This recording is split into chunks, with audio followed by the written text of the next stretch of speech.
सागर के Bundelkhand medical college के प्रसव वार्ड से एक महिला ने 4 दिन के नवजात को चोरी कर लिया। वार्ड में सफाई के दौरान वार्ड कर्मियों ने परिजनों को बाहर कर दिया था और उसी दौरान महिला ने मौके का फायदा उठाकर महिला से स्टाफ होने की बात कहकर बच्चा बाहर देने की बात कही और नवजात को लेकर रफू चक्कर हो गई। करीब आधे घंटे बाद जब परिजनों को बच्चा नहीं मिला तो हड़कंप मच गया। परिजनों ने इसकी सूचना गोपालगंज थाने को दी और गांव में अपने परिचितों को भी सूचना दी। मौके पर पहुंची पुलिस ने घटना की जानकारी लेकर तत्काल सागर जिले के सभी थानों को अलर्ट किया और बस स्टैंड पर नवजात सहित महिला को गिरफ्तार भी कर लिया। जानकारी के मुताबिक सागर के पड़रिया गांव के रहने वाले रामबाबू अहिरवार की पत्नी को 4 दिन पहले प्रसव के लिए बुंदेलखंड मेडिकल कॉलेज लाए थे। प्रसव के बाद वो अपनी पत्नी के साथ वार्ड में थे, लेकिन वार्ड में साफ सफाई के दौरान वे बाहर आ गए। तभी एक महिला अंदर आई और बच्चे को परिजनों को बाहर देने की बात कहकर बच्चा लेकर भाग निकली।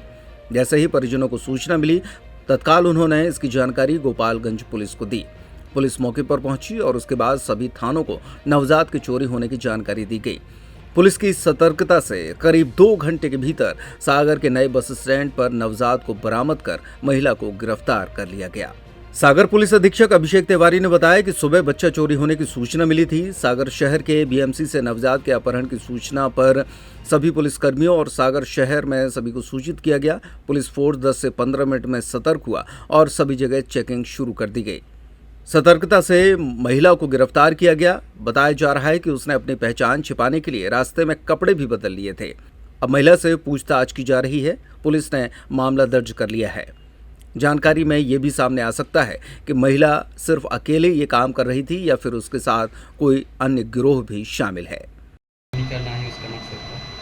पहला जो देखा गया कि ये एक नवजात शिशु को, छोटे बच्चे को उठाकर ले जाने की या अपहरण कर लेने की गंभीर घटना है और जिस तरह से वो अपनी पहचान छुपा के भागने के रास्ते पर अग्रसर थी, तो इससे कहीं ना कहीं इस दुर्व्यापार की तरफ ये इंगित करता है। परंतु अभी क्योंकि मामला पूरा विवेचना में है, हम किसी भी पहलू से इनकार नहीं कर रहे हैं और इसको पूरी संजीदगी से विवेचना की जा रही है। सर, महिला कहाँ की है क्या? महिला ने शुरुआत में तो अपनी पहचान छुपाने का काफ़ी प्रयास किया। उसने 2-3 बार पूछताछ करने पे अलग अलग नाम बताए हैं।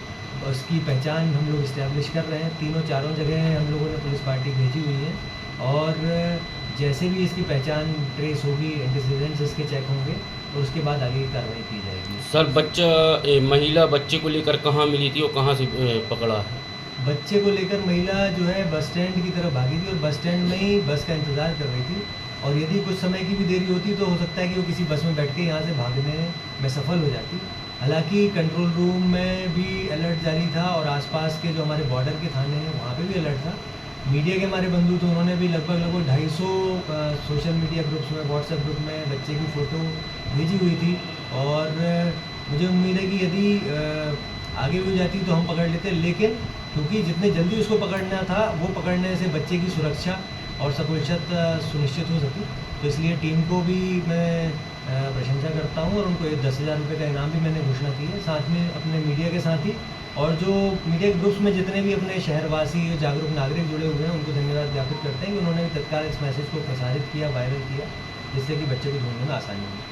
सर, अस्पताल में ऐसी रोजाना कई डिलीवरियां होती हैं, तो ऐसे में लोगों को किस तरह से सावधान रहना है, उनके लिए कोई संदेश? इसमें सबसे पहले तो जो इस घटनाक्रम में 1-2 बिंदु सामने आए हैं कि वो महिला जब साफ़ सफाई के दौरान जब परिजनों को लगभग बाहर कर दिया जाता है, उस दौरान उस समय का उसने फ़ायदा उठाया। ये ऐसा संभावना है कि 1-2 दिन से वॉच भी कर रही होगी कि किस समय कुछ स्टाफ कम होता है या परिजन किस समय बाहर जाते हैं। तो सबसे पहले तो जो प्रशासन और उसका है तो हमारी तरफ से CCTV कैमराज हॉस्पिटल में लगे हुए हैं, जिसका ऐसी घटनाओं के दौरान फिर पूछताछ और पकड़ने में बहुत उपयोग तेज़ी से हो सकता है। परंतु साथ ही साथ सभी से आग्रह ये भी है कि ऐसे जब साफ़ सफाई या अलग होने वाले ऐसे समय हैं या जिस समय परिजनों को बाहर किया जाता है, उस समय विशेष तौर पे उसमें निगरानी रखी जाए। ऐसा हम लोग अपनी तरफ से भी प्रयास करेंगे और परिजनों से भी आग्रह है कि उस दौरान विशेष ये सतर्कता बरती जाए, जिससे कि ऐसी बड़ी घटनाएं कभी दोबारा ना हो पाए। ठीक है, धन्यवाद।